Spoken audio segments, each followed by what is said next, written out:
Calista stared into her master's suite's floor-to-ceiling mirror, letting her styling team fuss over her imported silk slip. The material slipped over her curves with an ethereal hush, a perfect metaphor for her phantom-like existence lately, a specter haunting her own sham of a marriage. "You look absolutely stunning, my queen," her head assistant whispered gently. "Things will change tonight. I just know it." Calista simply blinked at her own reflection, her gaze completely drained of optimism after 7 grueling years. 7 years of taking that monthly trek to her mate's wing, pulse racing with naive anticipation, only to slink back by sunrise utterly crushed. "Yeah, maybe so," she offered a tight, totally fake smile. What other response was there?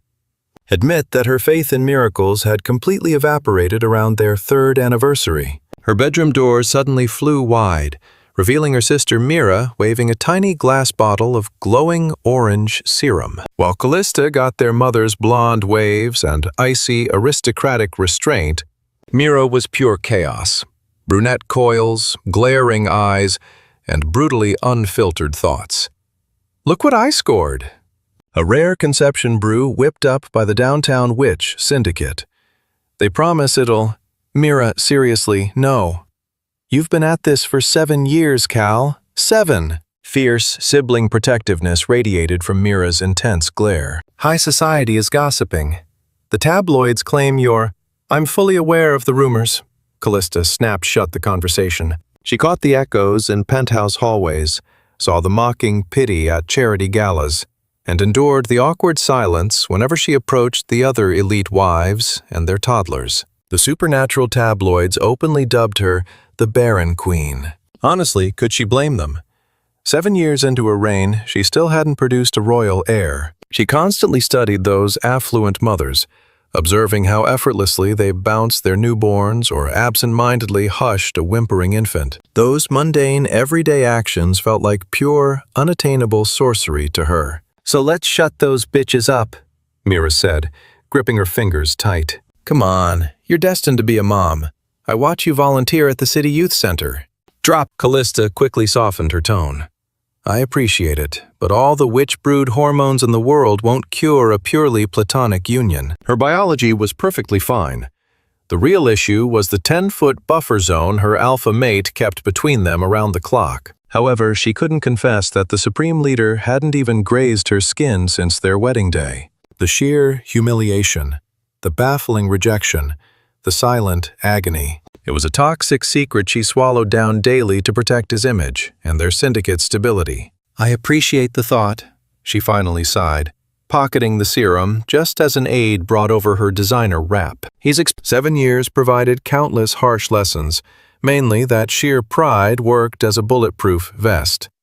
The agonizing stroll to his master wing seemingly stretched further every single month. She navigated the modern art gallery, gliding down the sleek corridor where city moonlight poured, through the floor-to-ceiling glass, and most gut-wrenching of all, right past the luxury custom nursery gathering dust. This evening she paused outside its door, hallucinating the sounds of a crying baby while her pulse jackhammered. Because maybe, just maybe, tonight would change everything.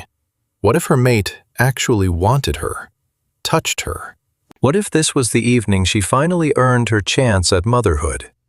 She instantly suffocated that desperate fantasy. She was a naive 19-year-old at their lavish wedding, scared out of her mind yet incredibly optimistic. When Jared slipped the ring on her finger, a sudden electric jolt flared up her arm, a supernatural spark screaming that they were destined mates. He immediately dropped her grip like she burned him, coldly ditching her in her new suite. "This union serves the syndicate," he had practically growled. "Our factions are united now. Don't expect anything more." But that wasn't remotely sufficient. Not for a magical society demanding an heir, nor for the blood-pact treaty requiring them to breed. And certainly not for her foolish romantic side, which desperately craved totally unrealistic things. A fiercely devoted partner who actually worshipped her, plus a baby she could shower with absolute affection. Thus, strictly following their supernatural prenup, she showed up at his penthouse once every single month to supposedly conceive. Except he never laid a finger on her. Calista finally hit the Alpha's suite, freezing with her hand plastered to the massive double doors. Her mate waited on the other side of the heavy wood, a realization that made the beast beneath her skin pace and whimper in restless anticipation. She was fully aware that this evening would end exactly like all the rest. Still, a treacherous flutter of optimism battered against her chest. She had stopped wishing for his affection years ago. That fantasy was dead, but the desperate yearning to become a mother was an obsession she refused to surrender. Calista pushed the heavy oak open. Gloom consumed the royal suite, illuminated only by the fading orange glow of the hearth. Thick drapes smothered the lunar rays, drowning the space in pitch-black silhouettes. "My king?" The words slipped out as a fragile, hesitant whisper. Nothing answered. Yet the quiet wasn't hollow. A distinct presence filled the void. Her heightened senses hummed with the familiar, electric warning that Jared was close. Unshod toes sank into plush rugs, muffling her cautious steps as she ventured further inside. Through the gloom, the imposing shape of his grand mattress loomed against the distant wall, shrouded by closed fabric. Her inner beast perked up with every stride as her mate's intoxicating aroma washed over her.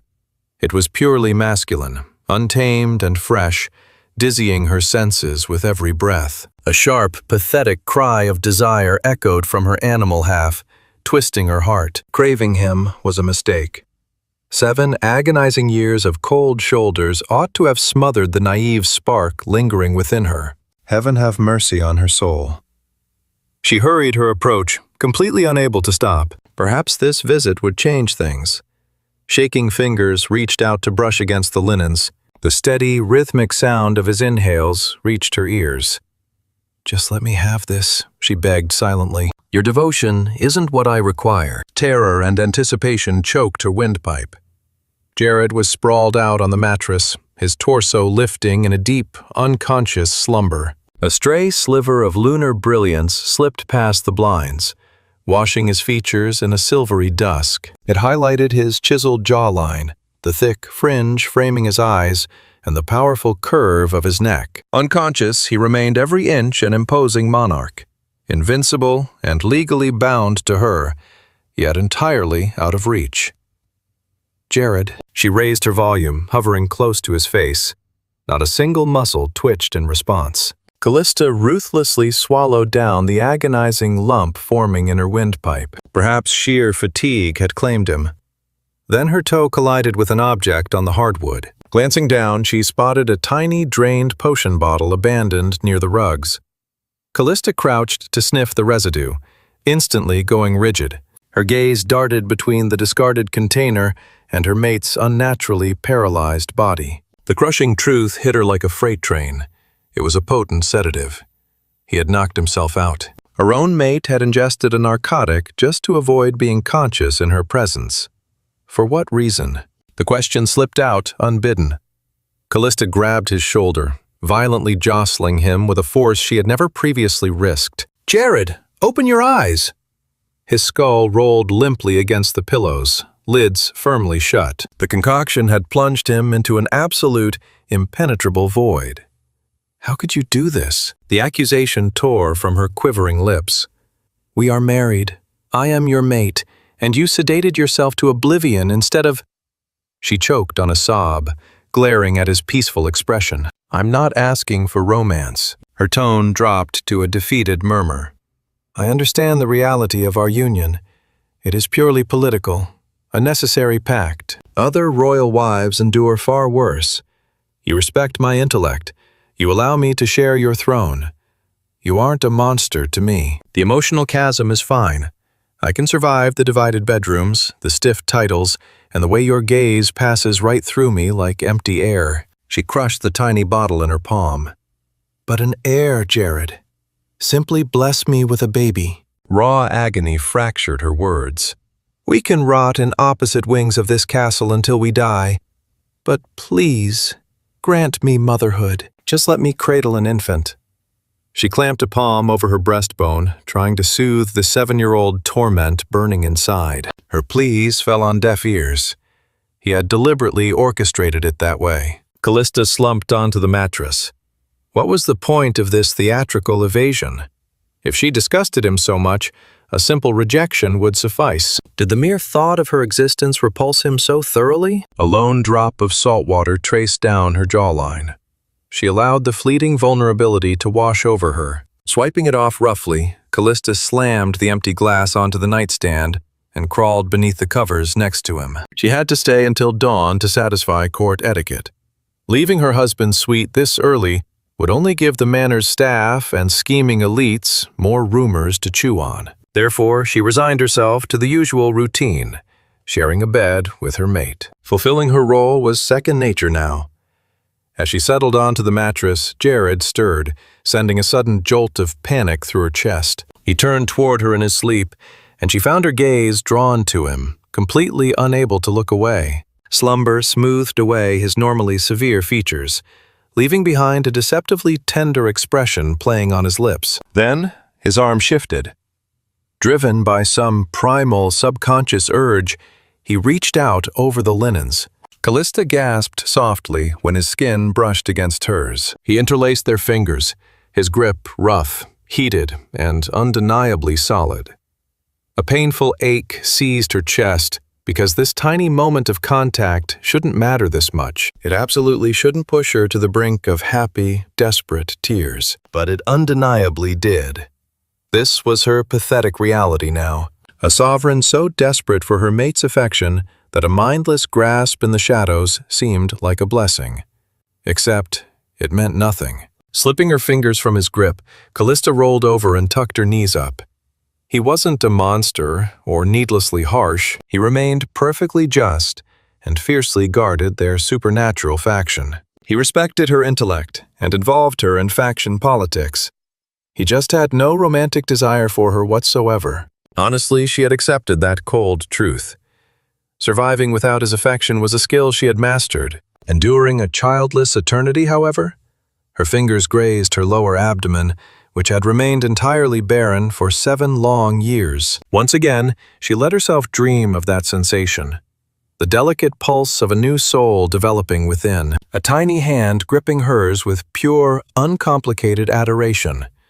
A bond entirely free from icy barriers and royal traditions. When morning came, she'd rise to execute her sovereign obligations with flawless poise. Yet in the darkness, she allowed herself to grieve.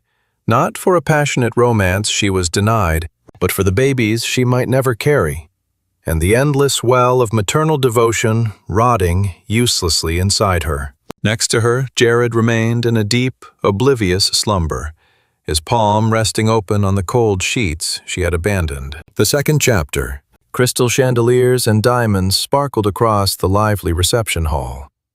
Up at the head table, Calista maintained perfect posture and a glued-on smirk. Down on the floor, her mate glided smoothly through a routine with the Western Isles Princess Lorelei. They had been at it for 15 solid minutes. Sure, diplomacy required mingling, but Jared hadn't invited his own spouse to the floor a single time. Not just at this gala, but literally never. He'd gladly waltz with foreign officials and influential socialites to secure alliances, entirely ignoring Calista. Watching him expertly guide the foreign royal around the room, palm resting on her hip, sparked a bitter jealousy deep within her ribs. "The princess is absolutely stunning, isn't she?" a hushed voice remarked nearby. Calista tensed instantly. "She's definitely capable of bearing heirs, that's for sure," a second gossip replied. "Maybe the king is looking for options," an aristocrat murmured. "I mean, 7 barren years without a successor? Who could fault him?" The cruel words made Callista's hands shake as she grabbed her crystal goblet. Back on the tiles, Jared offered a formal bow to his dancing partner, earning a radiant curtsy in return. A foolish spark of hope made Calista think he might actually come back to their dais. His seat had been vacant for 60 long minutes. Rather than joining her, he was intercepted by Lady Melisande, offering the woman his signature, polite yet aloof acknowledgement. "My queen," a sudden voice interrupted. She looked down to see a towering blonde man with gentle amber eyes and an inviting grin dipping into a bow. "Ambassador Kieran," he introduced himself. "Right, of course." Calista faked a cheerful tone. "Pardon my distraction. The gala is quite overwhelming tonight. There's nothing to pardon. His gaze conveyed authentic sympathy. I was hoping to discuss a minor hurdle that's currently stalling the commerce pact between our territories. Calista gave a brief nod. Tensions had indeed been rising over the latest diplomatic contract with his faction. I'm listening, she prompted him. Ever the diplomat, he lowered his chin respectfully. I was just thinking, he continued. Perhaps you would grace me with a waltz to hash out the details. He subtly flicked his gaze toward the center room, where Jared was effortlessly twirling Lady Melisande. Leaving you abandoned during the celebration feels like a tragedy. Warmth flooded Callista's face as she recognized the lifeline he extended. It was the perfect chance to prove to the onlookers that she wasn't completely unwanted. She paused, hyper-conscious of the optics. Who cared anyway? The gossip was already rampant. Fine, let's go, she agreed. A broad grin crossed his face. Heavy stairs tracked their path to the center, yet his firm grip offered support, and it had been ages since she last swayed to music. You move beautifully, my queen, he murmured during a spin. I know, she countered smoothly. The invitation was sweet, but masking his sympathy with thick praise was entirely unnecessary. Suddenly, the atmosphere shifted. The room grew colder, darker, and unbearably heavy. It started as a faint shiver down her spine, that undeniable feeling of becoming someone's prey. Her breath hitched sharply. Jared, tilting her head up, she met that piercing stare for a prolonged, defiant moment. Her expression screamed, "See? Others actually enjoy my company. Shocking, isn't it?" A sudden twirl severed their visual link, yet his presence lingered. His absolute attention bored into her back like a branding iron. I pity the rumors, the ambassador murmured gently. The constant, vicious gossip. Her heart skipped. The surrounding aura thickened, vibrating with pure hostility and her husband's distinct aura. Concentration became impossible. Rumors? She echoed, arching an eyebrow. Royalty doesn't concern itself with petty talk. Properly rebuked, the man offered a slight nod. My apologies, my lady. He paused, his voice dropping lower. It simply angers me that an ally so dedicated to our diplomatic treaties faces such unwarranted malice. She flashed him a tight, polite grin to accept the sentiment. Near the perimeter, her husband stood completely still, tracking their movements with predatory intensity. I truly appreciate it, the man whispered close. Your unwavering support and hard work. She whipped her gaze back to him. My efforts, she corrected coldly, are solely driven by royal obligation. None of it was a personal gift.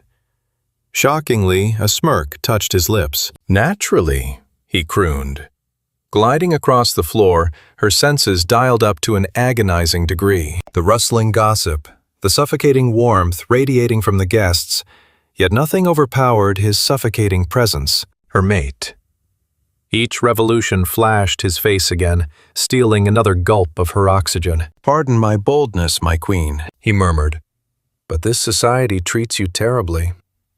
She went rigid, still locking gazes with her husband. He was closing in, stalking the boundary of the ballroom like a caged beast.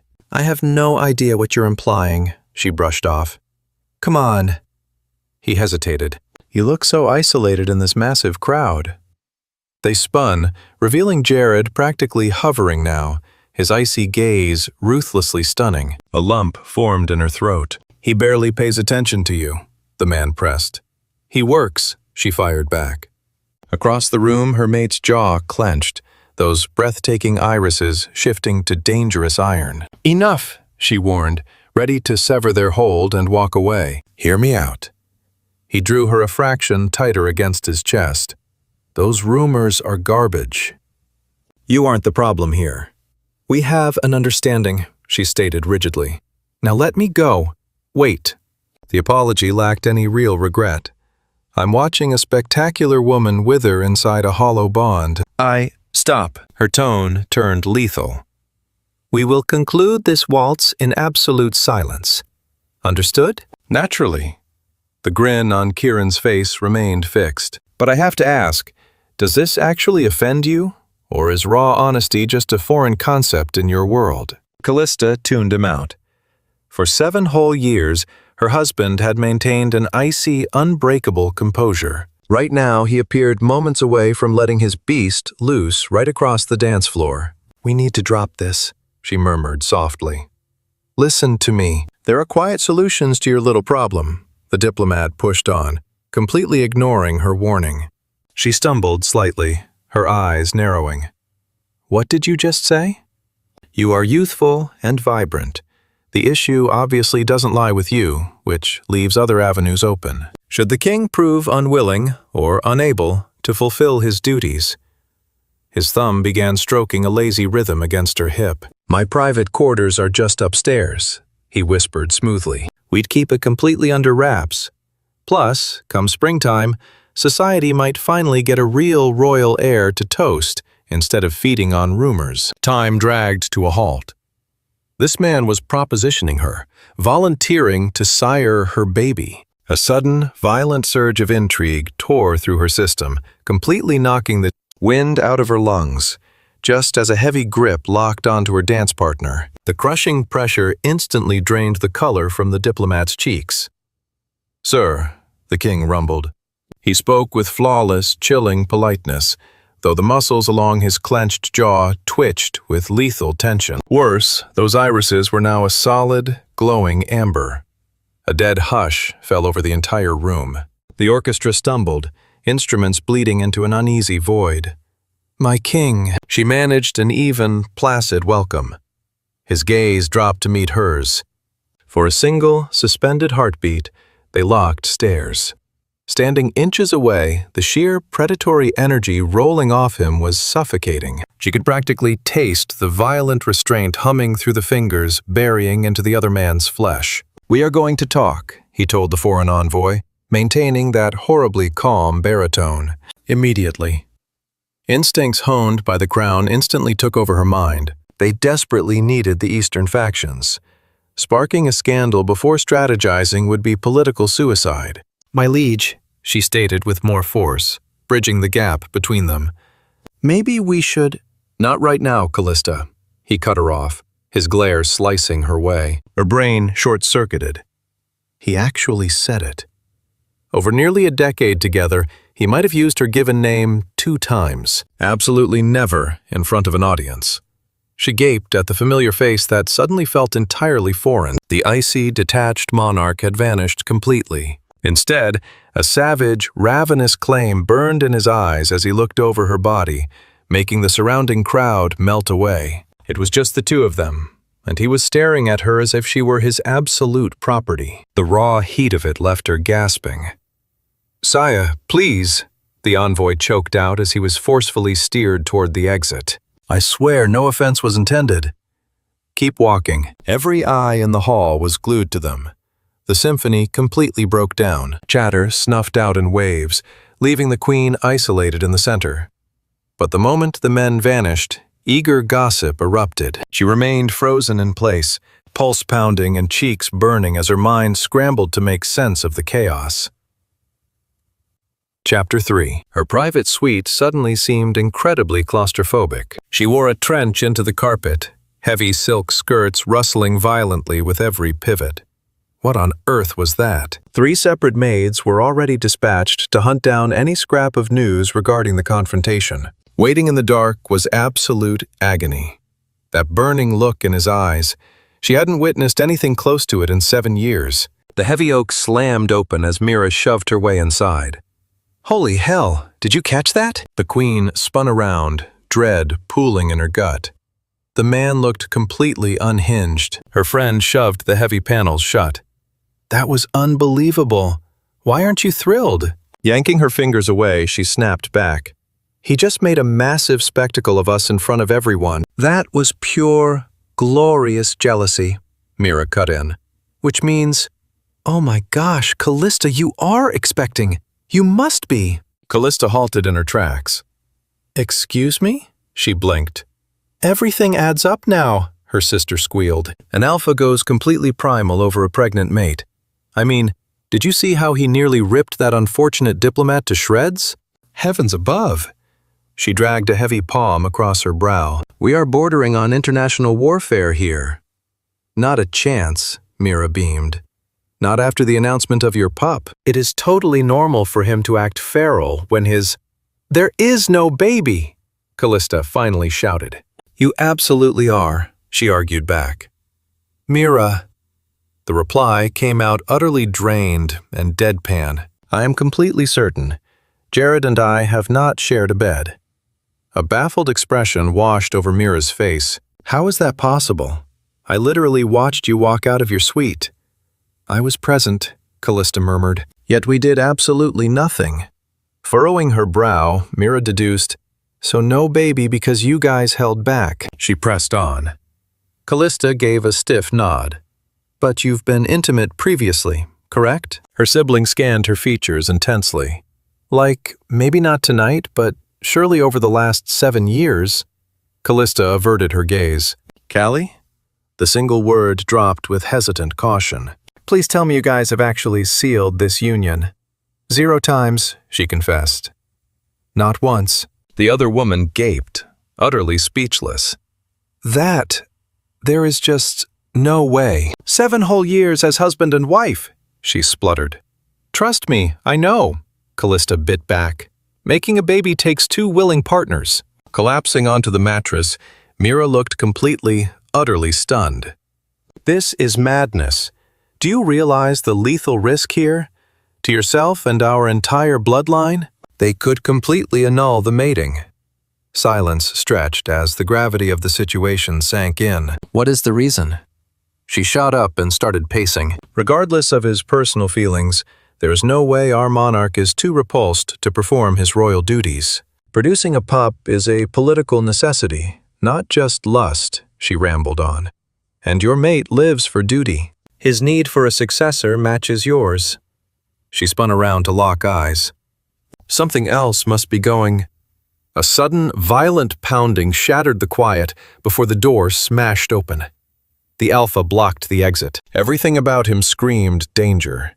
Coat discarded and collar ripped open, his torso rose and fell with ragged, heavy pants. She tracked his advance into her chambers, noting his purely predatory glide. Gone was the strictly disciplined monarch she knew. A lethal predator now stood in his place, a feral beast. Leave, he rumbled darkly. Terror struck her sister's expression as she looked her way. Get out, the king snarled, making the other woman physically recoil. Just leave us, it is okay, she choked out. Run along. His fiery stare locked onto his wife, searing her very flesh. Tilting her head up, she braved the heat of his furious glare. Care to explain that spectacle downstairs? You owe me a massive apology.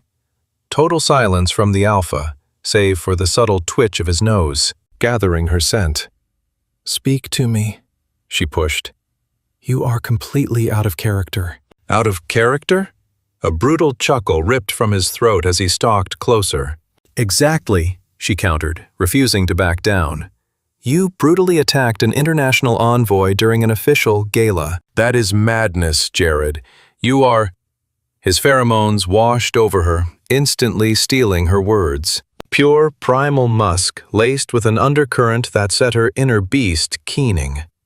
Are you even aware of the fallout? The words tumbled out incredibly shaky. The Eastern Pack might view that as a declaration of war. The fallout of my actions? He barked in disbelief. Towering over her, he forced her to crane her neck just to hold his furious gaze. That male was hitting on you, he snarled with lethal calmness. My hearing is flawless. I caught every single syllable he breathed against your neck. She gasped. And? She pushed the syllables past her tight throat. I am perfectly capable of rejecting unwanted flirting. Capable? His lip curled in disgust. The retort rumbled like a beast's warning before he abruptly invaded her personal space, crossing the floor in 2 massive steps, driving her spine right into the cold masonry. I have managed just fine historically, she argued. I hardly need you acting like a— A massive palm crashed into the bricks right by her ear, drawing an involuntary, aggressive snarl from her own beast. You mean, there were others? He paused, jaw clenching tight. His tone sounded completely wrecked when he finally spoke. "Tell me how many." "That's irrelevant," she fired right back. "Women throw themselves at you constantly. That girl at the Winter Solstice Gala basically, I haven't strayed once," Jared blurted out. His declaration sliced right through her angry rambling. That statement, paired with his utterly heartbroken expression, stopped her. "Never," he rasped out. "We took vows, Calista. I kept every single one." All her fiery anger vanished instantly, knowing he spoke the truth. For 7 years, she saw countless girls fling themselves his way, yet he remained utterly aloof. Exactly how he treated her. "I realize that," she murmured gently. "I know you're loyal." His features crumbled slightly, revealing deep pain. "Then tell me why," he pleaded. "Why entertain that guy's proposal?" "I didn't." She bit her tongue, realizing the blatant falsehood. She actually had, in pure desperation. "He means nothing," she vowed. "I only crave a child. Motherhood is my only dream, and I just—" "Calista, please," Jared interrupted. "Try to see it my way," she wailed. "Passing that vacant nursery every single month destroys me. I keep praying that maybe you'll finally—" A sob caught in her throat. "Yet nothing happens. You're constantly asleep around me." Heavy quiet stretched between them while she stared at the floor, too ashamed to look up. "I cautioned you," he murmured. Speaking incredibly softly, he reminded her, "Prior to our wedding, I swore I'd never lay hands on you. A strictly legal union. You consented." "I was barely 19, Kaylee wept. "Our realm required the treaty. I lacked options. Yet I never—" She gulped hard. "I secretly hoped your feelings would eventually shift," she admitted. "I had no idea how agonizing observing you from a distance would be, craving your touch." "I'm keeping you safe," Jareth shouted, his restraint shattering entirely. "Kaylee, you don't get it. If we get close—" He paused, chest heaving. "Someday," he eventually rasped out. "Very soon. You have my word. You'll get your baby shortly." She gasped, convinced her ears were playing cruel tricks. "Excuse me?" she blurted, clutching his sleeve. "In due time," he reiterated. "Just hold on." A terrifyingly sweet optimism sparked inside her. "Are you serious?" she breathed out. He gave a single nod. That tiny gesture sufficed. The sheer joy rushing through her veins felt almost agonizing. Acting on instinct, she caressed his jawline. He instantly turned to stone, his entire body tensing up. Yet he stayed put. "I'm overjoyed," she murmured, feeling suddenly bashful. "For years I honestly believed you utterly despised my presence." His stoic mask finally broke. He shut his eyelids, letting out a strangely tortured groan. She let out a giddy, ecstatic giggle. "A baby," she marveled, utterly staggered. His lids fluttered open, revealing intense lust, deep longing, and a hidden layer of pure anguish. Her blissful state made her ignore it. She leaned in and planted a tender, deeply appreciative peck on his mouth. "I appreciate this," she breathed onto his lips. "So much." Truly. He suddenly grabbed her blonde locks, tugging hard as he smashed his lips against hers with ravenous, uncontrolled passion. Kaylee inhaled sharply from the shock, which he drank right down. 7 years of suppressed cravings were suddenly unleashed all at once. She pressed against his chest, giggling breathlessly until he dragged his lips aggressively down her jawline, making her pant. "Oh, Jareth," she exhaled, thrilled to finally speak his name so intimately. Suddenly his lips hit her neck, teeth grazing right over her wildly beating vein. The bite felt dangerously jagged, killing her euphoria and flooding her with an overwhelmingly dark thrill. A soft gasp of his name escaped her lips, stopping him dead. They both stood completely still for a pulse-pounding second. "I can't," Jareth rasped out, the strangled refusal barely leaving his throat. "Forgive me, but no." Ripping his body away from hers, the sudden, savage retreat nearly knocked her off balance. "Wait!" She threw a hand out in protest. "You promised!" "I am well aware." Shaking fingers raked through his messy locks. "I swear it's true." Just not this evening.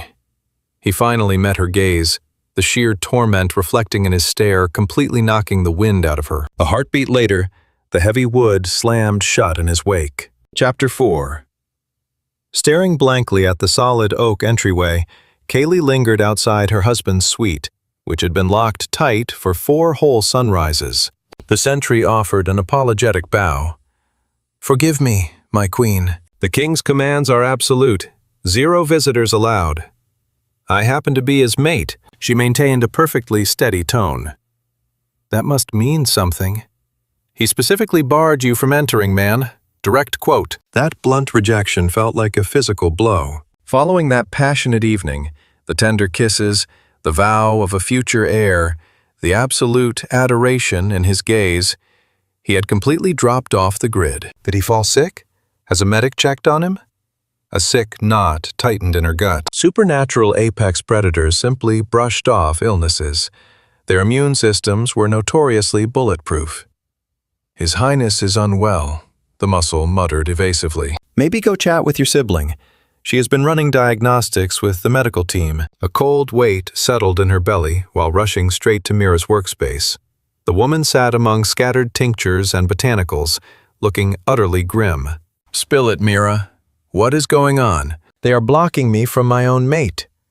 Dropping her grinding tools, her sister sighed. "He is relying on inhibitors." "Come again?" Shock widened her eyes. "Chemical dampeners to kill the beast's drive, his raw urges. I understand how they function."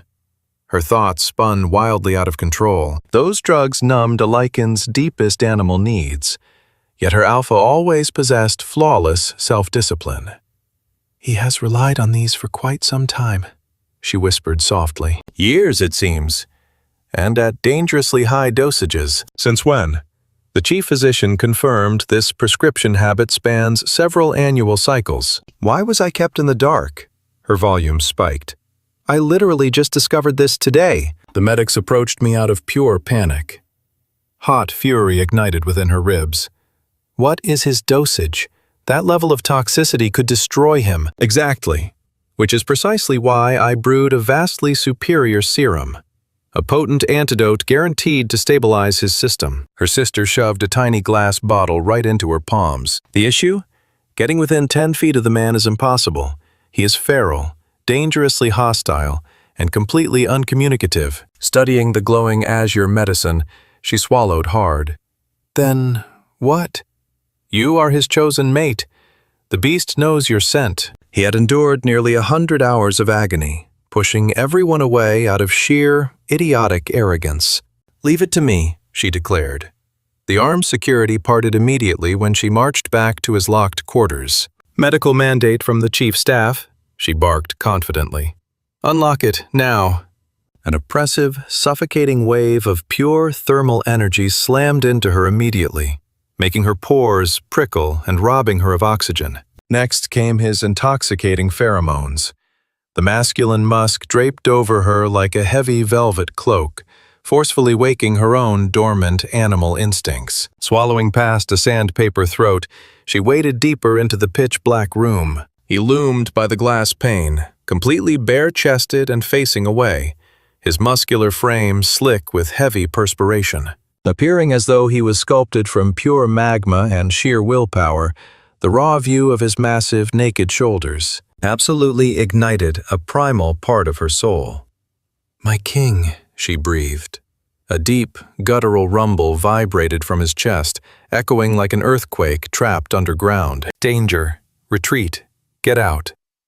He never uttered a single syllable, yet the terrifying command washed right over her. Goosebumps erupted along her neck. Despite the terror, she balled her fingers tight and refused to budge an inch. "Husband," she pushed firmly. He tilted his chin just a fraction, blind to her physical form but entirely aware of her presence. Her gaze tracked his deep, shuddering inhale, and the dangerous, subtle flecks of sinew rippling down his powerful back. "The medics sent a remedy," she explained softly. Shifting forward just a fraction of an inch, his neck suddenly whipped around. Locking onto her with lethal, animalistic focus, His normally silver eyes burned with a chaotic, feral, golden inferno that had consumed his usual icy control. His piercing stare struck her skin like a physical caress, sending intense shivers racing straight down her vertebrae. "Let me do something," she pleaded into the electric quiet. He appeared feral, utterly wrecked. He seemed to be fighting off catastrophe by sheer force of will alone. Yet as their eyes connected, a mortal spark ignited inside those amber irises. Familiarity certainly, though paired with a deeply dangerous desperation. Gasping slightly, she breathed his essence deeply, while an internal longing responded. "You don't terrify me," she murmured. "I trust you completely." A bitter chuckle fractured inside his throat. He dropped his skull against the rock wall, yielding in a way that might read as conceit elsewhere, but here represented brutal, grueling restraint. As he gulped, the sharp bob of his throat mirrored a pounding chest, sending a tiny shudder down her legs. Inhaling his musk to anchor herself, she urged, "Just yield. Allow me to fix this." She raised the tiny bottle. His stare darted between the liquid and her lips, revealing a fiercely mortal craving. Parched, agonizing, and raw. A deep, answering knot tightened inside her abdomen. "Hydration before everything," she instructed, keeping her tone grounded. Grabbing an intact jug nearby, she filled a cup, trembling violently. "Swallow this," she ordered. His quivering fingers extended forward. Liquid spilled over the edge until she gripped his arm, instantly freezing his movements. Agonizingly, almost imperceptibly, dragging his stare upward from their connected skin to meet hers, that sheer vulnerability paused her pulse. "Take it," she pleaded softly. They tipped the vessel in unison. One stray droplet escaped, tracing the sharp angle of his lower bone downward. Fighting the sudden urge to capture that moisture with her own tongue, she gnawed on her inner cheek. Closing his eyelids as a violent spasm racked his frame, he trapped her hand against his torso with his own, binding her there like a sacred vow. Responding naturally, she spread her fingertips across his sternum, invading his personal warmth until they were merely a breath apart. That tiny gap ached. She needed it obliterated. "Your cure," she choked out. Opening the flask required releasing him. At her withdrawal, a guttural noise of despair rumbled from him as his fingers locked onto her forearm. Popping the cork with single-handed agility, she pressed the glass against his lips. His focus never drifted to the liquid. He stared purely at her. That intense scrutiny left her feeling exposed, radiant, and utterly aflame. Once the potion vanished, she brought her arm down. Absolute stillness reigned for a second. Suddenly, his muscles seized, and pitch black consumed his irises, leaving only golden halos. "Jareth?" She pressed an available hand against his jawline. A tortured noise escaped him, caught somewhere between an animalistic snarl and a whimper. His lips grazed her skin repeatedly, an emotion bordering on affection, inhaling her essence, possessing her through agonizingly gentle friction. Instantly afterward, violent convulsions seized him completely. Oh God, no. She aimed for the mattress, but they collapsed under their own weight mere paces away. Both crashed hard onto the unforgiving hardwood surface. Slumping against the wooden footboard, she immediately straddled his legs. Each breath he took sounded brutal and ragged. With his temperature skyrocketing, his gaze rolled. "Jareth, hey," she pleaded softly. "Focus here." He obeyed. The expression staring upward instantly shattered her composure. It wasn't merely lust or desperation, but sheer agony. "What do you require?" she questioned. "Give me instructions." He hid his features deep into her collarbone, gasping her in like oxygen following suffocation, forcing every knotted, rigid muscle inside her to melt. After 7 long years of deprivation, his utter reliance fed her soul. A deep rumble shook against her flesh, weaving torment seamlessly into lust. Arching her neck backward to absorb his weight, her pelvis naturally aligned with his searing, muscular frame. "I've got you," she breathed, tangling hands into his locks. "I'm staying." His lips crashed against hers with devastating ferocity. Frantic palms traced her entire back, dragging her body flush against his. Fangs nicked, wetness soothed the bites, and she bowed her chest involuntarily. "Absolutely," she exhaled. "God, I need you." His grip locked onto her garment's closures until a seam popped loudly under the pressure. Naked flesh touched, halting reality entirely. Pausing abruptly, he rested his brow on hers, shaking violently from self-control. She vibrated too, not from terror, but pure lust. She gripped his shoulders, silently demanding more, and he thrust closer as she arched upward to close the distance.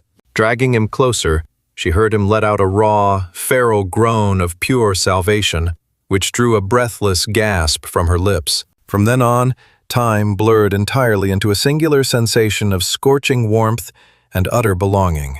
The beast within him took control, trailing open-mouthed kisses along her neck while sharp canines grazed her flesh. "I need it," she begged. His teeth sank in flawlessly, immediately drowning her in a tidal wave of his feelings. Fierce devotion and heavy longing. 7 years of starving restraint, yet echoing underneath was a definitive farewell. "I am right here," she panted. "I belong to you forever." Biting into his shoulder, she returned the mark to cement their vow. An ironclad tether snapped into place, connecting their souls. His intense gratitude, profound relief, and deep affection absolutely overwhelmed her. Yet that lingering sense of parting grew more intense, resembling someone memorizing every detail right before walking away forever. The undeniable euphoria built into a brilliant glow, finally shattering over them like dawn piercing through heavy rain clouds. She convinced herself this would fix everything. There was no other choice. Chapter 5. Callie opened her eyes to comforting heat, resting her face against the rhythmic thumping of Jareth's chest. For a single, flawless second, she simply basked in his heavy weight and the deep peace humming across their connection. Suddenly his respiration shifted. She sensed him waking up, catching the sharp wave of bewilderment echoing down their tie. Glancing up, she caught him gazing blankly overhead in absolute disbelief. "Jareth?" she murmured hesitantly. He looked down at their intertwined limbs, spotting the claiming scars now painting her neck. "Did we?" He gulped heavily. The mating tie is set. He was not asking, just reeling. A horrifyingly remorseful sensation struck her through the link. "We are." Forcing a calm tone, she added, "I am so glad to actually be yours now." He physically recoiled.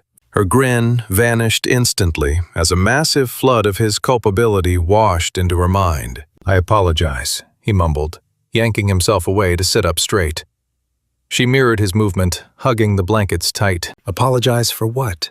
she whispered weakly. "I lost control of my senses," he justified. "Please do not say that," she hushed him. "It was beautiful, and I chose it." His face visibly fractured. "Do you wish it never happened?" she pushed, holding his gaze. "Absolutely not," he vowed fiercely. "I could never wish you away." He snatched her fingers, pumping pure truth across their tether. "Then what?" Just as quickly, he jerked backward. "The board is waiting on me," he muttered, rolling off the mattress. "Too much stuff has been ignored." "You are walking out?" she questioned in total shock. "I have responsibilities to handle," he answered while refusing to look at her. "Get some sleep." And just like that, he vanished, shutting the heavy door behind him like a vault. Mira ended up being the one to shatter the quiet. Barging right into the bedroom without knocking, she beamed with joy. "Word around here says you two finally finalized the mating tie," she pressed.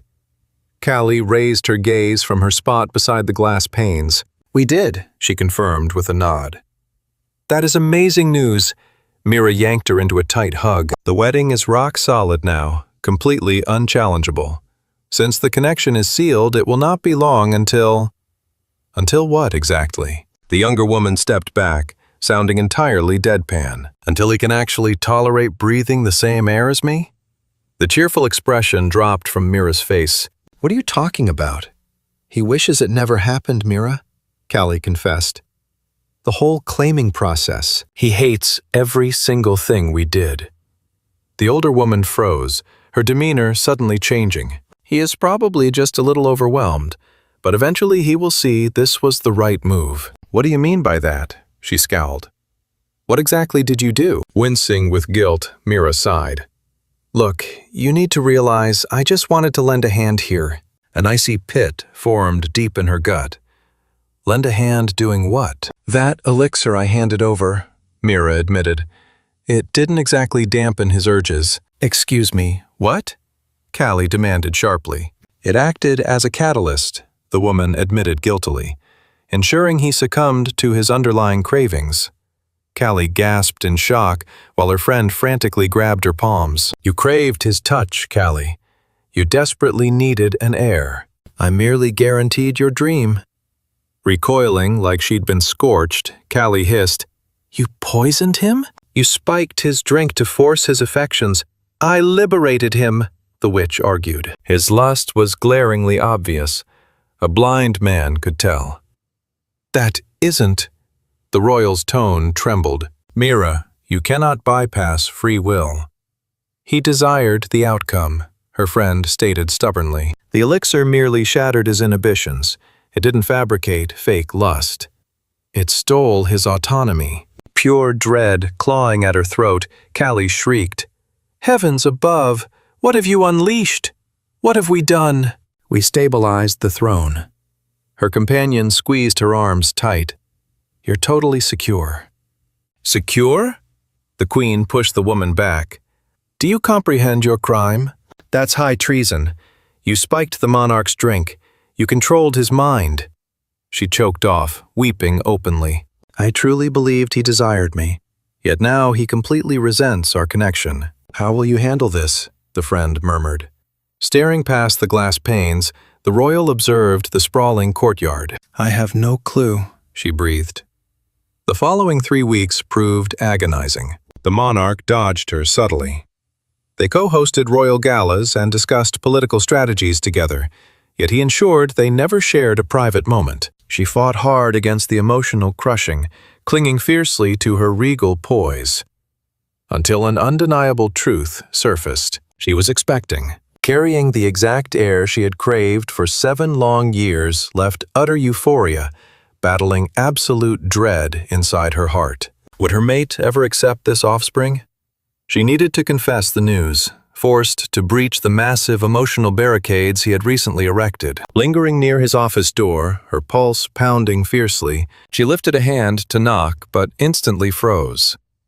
Sire, I must confess the truth regarding that evening. Recognizing the royal physician's tone, the queen lowered her arm. Speak freely, the king commanded. That concoction the herbalists applied. A hesitation followed. It didn't smother your urges. A heavy, suffocating quiet descended. Excuse me? His tone became a deadly whisper. Quite the reverse. A massive stimulant. It drastically magnified your primal drives instead of dulling them. My deepest apologies, my liege. We were completely oblivious. A narcotic, the king rasped, utterly shell-shocked. For what purpose? In all probability, sire. The doctor paused nervously. To guarantee a pregnancy. Kaylee covered her lips as his raw fury detonated across their psychic tie. Pure disbelief mixed with stark horror and sheer agony. Sire? The physician's tone laced with worry. Outside, the queen detected frantic footsteps, followed by crashing furniture. 4 weeks have passed, the king muttered frantically. Heavens, what if she's already... Kaylee retreated from the entryway, her chest vibrating with violently panicked heartbeats. He finally knew. He uncovered the herbalist's deception and definitely assumed his own wife was fully complicit in the wicked scheme. Sprinting away, the frightened woman located her friend in the apothecary, steadily crushing botanical ingredients. Mira? She panted. The monarch discovered everything concerning your altered elixir. Her heavy pestle slipped, crashing loudly onto the wooden workstation. We must flee immediately, the queen insisted. Before he hunts us down. The herbalist gaped in shock. Flee? You cannot run from your own spouse. He despises me, she countered bitterly. He rejects this pregnancy entirely. Our vanishing act will probably thrill him enough to spare our lives. I simply must guard my unborn baby. The pair sneaked into the hidden staff corridors, Kaylee guiding them flawlessly after spending 7 years memorizing the estate's secret layout. Thankfully, the equestrian barns sat completely deserted. The fleeing women prepared 2 steeds, fingers violently shaking as they operated in absolute quiet. "Sire?" The sprawling stone fortress she'd inhabited for 7 long years faded into the distance. Riding hard through the wooded trail, she protectively clutched her abdomen. Stripped of her crown, stripped of her marriage, just a woman guarding her unborn pup from a mate who despised their very existence. Chapter 6. The secluded cabin felt cramped. Tucked far enough off the grid to deter searchers, the dense timberland masked their lingering tracks beneath layers of local wildlife musk. Yet the isolation was draining her life force. The reflection in the mirror belonged to a complete stranger. Gaunt features and bruised under-eyes stared back. Inside, her inner beast thrashed in agony, starved for its other half with a frenzied, psychotic desperation. "You need some food." Her companion pushed over a steaming mug. "Please, try. I'm surviving," she weakly argued. "Liar," her friend whimpered. "Mate withdrawal isn't some myth. Tearing a fresh bond apart can literally stop your heart." Her fingertips brushed against her currently unmarked belly. "Keeping this little one safe is my only priority now." A sudden roar shattered the silence. It was far off, but undeniable. The dominant, heart-wrenching call of her king. The beast within her slammed against her ribs, stealing her breath. Her mate. He tracked them down. Impossible. She forced herself upright, limbs trembling. "We need to get out of here. You're practically collapsing." Her friend grabbed her waist, steadying her. Time seemed to warp. Despite frantic pleas to stay down and conserve energy, resting was utterly impossible. Her inner spirit was losing its mind, clawing and whimpering to bridge the gap between them. Self-loathing washed over her. Her own biology had turned into a traitorous enemy. There was zero controlling the instinct. The front entrance crashed inward, revealing an utterly wrecked Jareth blocking the exit. His clothes were shredded, eyes sunken into shadowed sockets, hair tangled. He looked as dead inside as she felt. A single glance ignited their tether. Mental barriers crumbled to dust, unleashing a tidal wave of shared sensations. Pure terror mixed with overwhelming ecstasy and undeniable affection. He breathed her name, crossing the room just in time to scoop her up as her knees buckled. Skin meeting skin acted like a defibrillator, shocking vital energy straight into her depleted veins. Burying his face in her mane, he let out a broken, animalistic whimper. "I was terrified someone kidnapped you." His voice broke. The connection went dark. I was totally blind. Pulling away slightly, he traced the wet paths on her cheeks. "Forgive me," she started, but froze. His nose twitched, taking in her scent. Shock widened his gaze as massive realization slammed through their tether. Shaking fingers drifted downward toward her waistline. "Is this?" "Yeah." Sobs broke her confession. "I'm with Pup. I swear I didn't intend this." "I listened to your conversation with the medic. The sheer panic in your tone when you found out." "Panic?" He stared at her in utter confusion. "What on earth gave you that idea?" "You acted like spawning an heir was a death sentence. The dread bleeding through our link was undeniable." "Gods, no." He cupped her jaw. "You got it completely wrong." He sank to the floorboard before finishing his sentence. A sharp breath escaped her lips as he hugged her midsection, burying his face there. "A pup of our own," he exhaled softly. The one dream I had completely given up on. Her lungs seized. The psychic link washed his true feelings over her. There was definitely dread, but it stemmed from some deep-seated secret. Yet the adoration and pure bliss were undeniable. "I assumed you hated the idea," she choked out. "You blocked our connection and shut me out for nearly a month. Now the throne has a successor." Rising to his feet, he cupped her cheeks.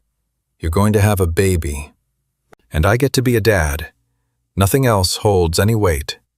Biting her bottom lip, she hesitated. Jareth, listen, concerning what happened that evening. The herbal brew Mira cooked up for you. His features hardened imperceptibly.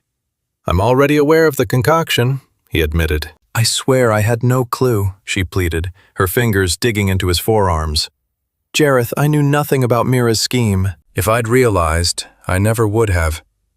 Dropping down, she matched the very pose he'd taken moments before. Please, she begged him desperately. Show us both some grace. Have mercy on me. Kaylee, enough. Hauling her upright, he shook his head. You haven't done anything wrong. What about the elixir? Honestly, he murmured softly, you believe some mystical brew caused my desire? Her jaw dropped, then snapped shut. I've craved you from our very first encounter, he confessed. From the moment you glided toward the altar in white, ever since you first beamed at me. He gripped her hips, drawing her flush against him. So why resist your true feelings? The words spilled from her lips. Why remain so aloof for ages? Why maintain such a massive gap if you desired? That's ancient history. Interrupting her, he actively forced back the real explanation hovering on the tip of his tongue. Your safety is everything. You're right beside me, and we're expecting a child. Tugging her tight once more, he shoved his face into her curls, inhaling deeply, as if her very fragrance was his only oxygen. I regret fleeing, she mumbled into his firm torso. I regret giving you a reason to flee. Sinking against his frame, Kaylee firmly bunched his fabric in her fists. His intense feelings flooded her via their supernatural connection. Pure euphoria absolutely engulfed her. Yet humming underneath that profound affection and sweet relief within their tether, another sensation lingered. Sorrow. A dark, hollow agony, as if he were already grieving an impending, inevitable loss. Chapter 7. Those subsequent weeks became the most blissful era Kaylee had ever experienced. The aloof ruler she'd endured for 7 years totally vanished, swapped for a devoted mate glued to her side. Every second counts, he would murmur, scattering soft pecks across her collarbone. I need to memorize it all. You're overindulging me, she joked while he hoisted her up, her 6-month pregnant bump highly visible. Excellent, he answered, leaving a soft peck on her forehead before smooching her swelling midsection. That is my sole mission. True to his word, new presents materialized every single day. Plush throws for the crib, various infant stories, and dazzling gemstone hair accessories for her. Any objections were swiftly silenced when he yanked her close, kissing away her stubbornness. Allow me, he would whisper. I need to shower you with the world. Their psychic link hummed with his pure elation, yet during silent lulls, a darker undercurrent often surged. What's bothering you? She probed one afternoon. He offered a hollow grin. Merely reflecting on my incredible fortune.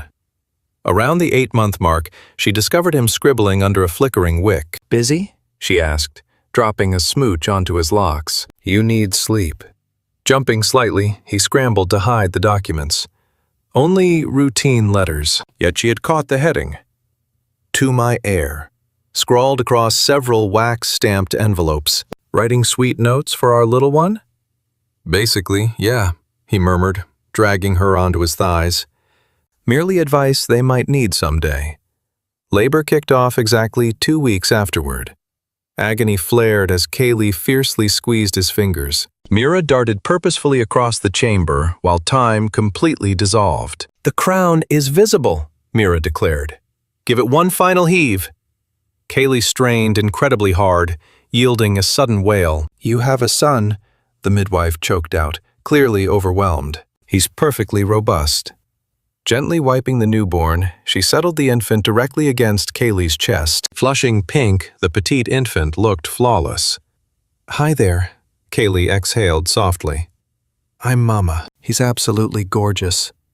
Jareth sounded completely shattered, extending a trembling finger toward their newborn's knuckles. The newborn instantly latched on, tearing a sharp, ragged sob straight from Jareth. Ready to take him? When a partner gave a jerky nod, she carefully passed their boy over. Raw feelings openly battled across his striking features. Euphoria, awe, adoration, yet anchored by sheer despair. "He shares your gaze," he wept openly. "He inherits your bravery," she murmured gently. "He'll have his mother," he countered immediately. "That's genuinely his only requirement." That distinct singular pronoun instantly squeezed her lungs with dread. An icy draft snuffed out every candle. Instantly, pure panic radiating from Jareth slammed into her mind. "She found us." "Jareth, what is going on?" The air turned freezing, plumes of white framing their terrified pants as a female figure materialized. Her beauty was entirely unnatural, flawless yet chilling. As she smirked, Kaylee's inner wolf cowered in absolute dread. "Well, hello there, Jareth," the stranger cooed. "It has been far too long. Looks like I missed the baby shower." Kaylee stiffened completely. "Who the hell are you?" "You cannot just barge in here." "Barge in?" The intruder let out a dark chuckle. "I gave my RSVP ages ago, sweetheart. Nearly 8 years back, actually." Jareth remained silent, carefully passing their infant into Kaylee's arms. "Time to pay your debts," the female continued. "We struck a deal, Jareth. A decade of keeping your hands off your bride. Slip up, and any offspring you produce becomes my property." Kaylee stopped breathing. She stared at her husband, desperate for him to call it a lie. "You couldn't give us one more night?" he snapped with icy detachment. The stranger giggled. "A contract is binding, Wolf King, and you held out beautifully. Right up until you broke. 8 whole years ignoring your gorgeous little soulmate. Honestly, I never expected you to last that long.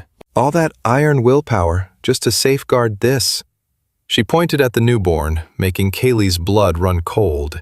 "This infant arrived during year 8, the entity pressed. That falls under our terms, making him mine." "Absolutely not." Kaylee shielded her boy fiercely. "You are not touching him. Henry remains right here with his mom," Jareth declared. "I will go in his place." Dead quiet. "Jareth." The argument died on Kaylee's lips as she met his gaze. He had been expecting this. "Now tell me," the dark creature drawled. "Why would I ever agree to that?" "Because I was your ultimate prize," Jareth murmured softly. A wicked, cutting grin spread across the intruder's face. "Since you are offering so nicely." "What is going on?" Kaylee pleaded. "None of this makes sense." "Obviously you are clueless, little queen," the female mocked. His lips were sealed. That was the catch. Spilling the secret would have made his task a walk in the park. "Secret about what?" Kaylee demanded. "We had a deep romance once, your husband and I, way before you came along. He belonged to me and pledged me his heart." "That is impossible!" Kaylee turned to Jareth. "She is telling the truth," he confessed in a hush. "I promised to make her my wife." "A pledge he shattered," the female spat with venom. "The second you showed up. His destined other half. One glance your way and I became totally worthless. A lifetime of guarantees vanished in a heartbeat. Honestly, how could I compete with magical destiny?" She mused aloud. "All I could do was demand my sweet love prove his loyalty. If he managed to resist marking his soulmate for 10 whole years, I would wipe his slate clean." Her gaze turned downright glacial. "But if he caved early, surely I am owed damages for getting dumped, right?" "You just wanted to torture him?" Kaylee gasped out. "I wanted him absolutely sick with remorse over picking you, to see exactly what he threw away." She glared at the king. "Except you never felt sorry, did you? Even after 7 years of agonizing restraint, fully aware of the price tag." "She is my choice, every single time," he stated without hesitation. The intruder's face turned to stone. "We shall see about that. That baby is my rightful payment. A deal is a deal." "Stop," Jareth blocked her path. "You win. I am yours. Just let them walk away." "Jareth," Kaylee sobbed. "Didn't you just brag about always choosing her?" The dark fae taunted. "I am, he fired back. I am securing her joy right here with our son. Being a mom is her dream. She can survive losing me. But she would never survive losing Henry. Look at the facts. Jareth maintained an unwavering tone. I become your property for good, exactly like you originally planned. The creature sized him up. You would voluntarily step into the fairy realm? Become my eternal servant? Belong to me? Absolutely. As long as my true mate and our son get to live in total peace, completely safe. Jareth, please no! Kaylee shrieked. We can figure something else out. Jareth faced her squarely. Our options are gone. Dropping to his knees near the mattress, he pleaded. This guarantees your survival. Hear me out. You will survive this. Bring up our boy. Guide our realm. Just breathe. She fiercely rejected it. I can't survive alone. You have to.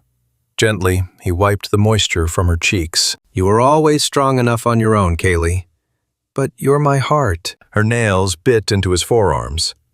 We both need you. Please don't. You're my destined half. I recognized it instantly, he breathed.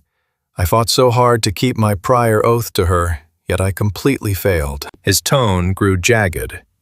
Keeping my distance was impossible, meaning I picked you above all else. Tears streamed down her face. Then pick me today. Pick our family. I already did.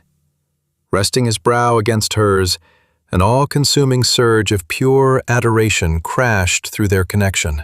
Underneath that warmth lay his unshakable conviction that he had no alternative. I adore you, he declared fiercely. Every single day of these 8 years was a gift. Jareth. Their lips met in a hungry, soul-crushing embrace. Afterward, he gently planted a kiss on their infant's brow. Look after your mom, he murmured softly. Standing tall, he initiated the severing of their mental link. Is our bargain sealed? He addressed the stranger with a chilling detachment.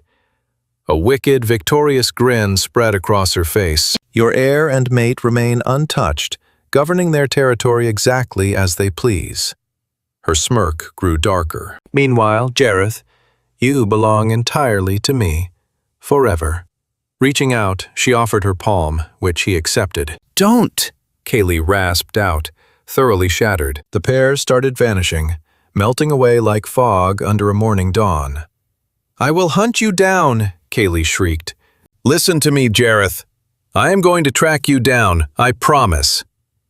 Right as their tie snapped shut, a final wave of affection washed over her. And just like that, he vanished. Epilogue. 3 long years passed. Leaning against the playroom glass, Kaylee watched the dying sunlight wash the horizon in brilliant gold and deep crimson. Over her shoulder, Henry's joyful chuckles echoed, while Mira assisted him in stacking timber pieces. Check it out, Mom! The pure, vibrant sound of her boy's speech brought a grin to her face. Giant castle! Pivoting around, she saw his glowing expression. Ebony locks brushed against his emerald eyes, vivid, curious, and an exact replica of her own. Yet that grin belonged entirely to Jareth. Absolutely massive, she concurred, walking over to crouch next to him. The grandest fortress in our entire realm. Just like Dad's stronghold, that inquiry lacked its previous sting. It no longer sliced through her chest like a blade, unlike those agonizing early months whenever Jareth came up. Exactly, she murmured gently. Exactly like your father's home. Can we hear the tale? Henry scrambled onto her knees, snuggling close with the complete security of an adored kid. The one about Dad? Kaylee enveloped her boy in a hug, inhaling his sweet fragrance. Which exact legend? She prompted. Where my dad rescues me. Emotion clogged her windpipe, yet she maintained a perfectly even tone. Long ago, a powerful monarch adored his wife and little heir beyond measure. Hearing this, Mira discreetly slipped out to grant them privacy. Kaylee shared the reality with Henry. Well, the kid-friendly version anyway. Still, it captured the essence of a courageous ruler throwing himself into danger to protect his bloodline. She spoke of an affection powerful enough to conquer witchcraft hexes, and eternity. "Dad is returning, though, yeah?" Henry questioned at the end, gently tapping her face with tiny fingers. "Eventually." The fierce conviction behind her own words caught her off guard. "Once everything aligns perfectly." "Swear it?" Henry pressed, radiating hope. Kaylee gently kissed his brow. "I swear I'll never give up hope." While not a direct guarantee, it was enough to appease her son. He let out a sleepy sigh, massaging his face, so she hauled him over to the custom crib Jareth built. While wrapping him snugly in the blankets, Henry grasped the silver band dangling from his collarbone. It was a family heirloom meant for his adulthood, but he'd refused to take it off since learning it belongs to his dad. "Love you, Mom," he whispered, his eyes fluttering shut. "Love you too, my little warrior." She gently brushed back his curls, lingering by the bedside long after his chest fell into a steady rhythm. Jareth had gifted her this beautiful reality. Beyond blessing her with their priceless son, he had handed her absolute serenity, the undeniable truth of his wild, enduring affection. For 8 long years, pure sacrifice had driven his every single move. She had wasted 7 of those years feeling abandoned, utterly convinced of her own inadequacy. But she was completely mistaken. His coldness was pure devotion, and his departures were shields keeping her safe. All his suffering was endured simply to secure a future for their family. The truth finally crystallized in her mind. Kelly stood up and walked over to the glass. A brilliant, glowing full moon hung heavy in the night sky. Even trapped in an unreachable, unimaginable fey dimension, Jareth was surely gazing at that same lunar glow. Their soul tie might be shattered. The psychic tether was totally dead. His phantom touch and emotional echoes were wiped away completely, yet his devotion remained untouched. True romance requires no mystical spells, physical closeness, or spoken declarations. It thrived within their past decisions and breathed through the boy whose grin mirrored them both perfectly. "I'm holding it together," she whispered into the dark, speaking to the lost mate she still confided in daily. "Our territory is thriving. Our resources are overflowing this season. You would be so impressed." A soft, chilled wind danced through the drapes. "Our boy is shooting up like a weed.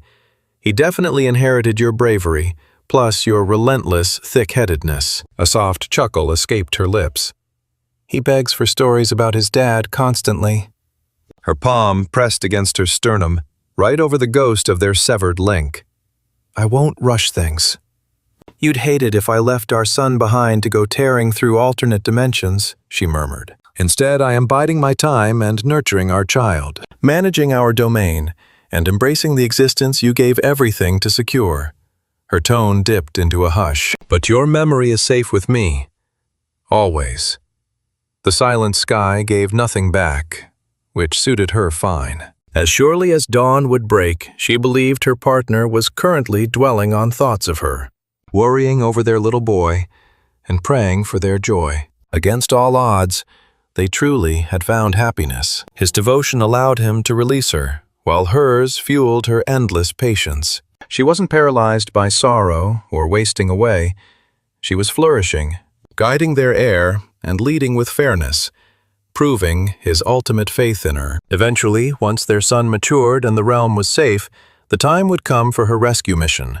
The exact timeline and methods eluded her, but failure wasn't an option. Meanwhile, she intended to validate every high opinion he held of her. Once they were eventually reunited, she'd share the wisdom gained during their separation. Matrimony transcends spoken promises, magical links, and fiery intimacy. It meant actively picking your partner every single day, defying cross-dimensional barriers, dark magic, and infinite space. It was absolute trust and quiet endurance. It was a relentless kind of affection. For 8 years, he had prioritized her from a distance. Now it was her turn to return the favor. "Hold on for me." She breathed the words into the breeze, sending them toward the unseen partner she trusted was paying attention. "No matter how many lifetimes it takes, just hold on." From the bed, Henry shifted under the covers, his sleep-heavy voice babbling a word resembling "Dad." A watery grin stretched across Kelly's face as overwhelming gratitude brought moisture to her eyelashes. Her wildest dreams were actualized. A cherished boy, a thriving domain under her care, and the deep-seated awareness of an infinite romance. And eventually, once destiny finally shifted in her favor, he would be hers once more. She swore to reclaim the man she married. A path would emerge. Yet just for this evening, the existence he secured for her remained wonderfully fulfilling. Wait a second. Curious about Adrian's history and the real reason he got hexed? My freshly released premium tale, The Wishmaker's Curse, is live on Patreon right now. Inner Circle supporters at Tier 3 unlock a fresh premium tale monthly, alongside weekly extra chapters and bonus perks. No worries if a monthly commitment is not your style. You can simply buy The Wishmaker's Curse as a standalone piece this round. Backing me over there allows me to craft more elaborate, immersive narratives that just do not fit my regular YouTube schedule. I genuinely appreciate you tuning in and joining our little family. Everything you need is linked straight down below.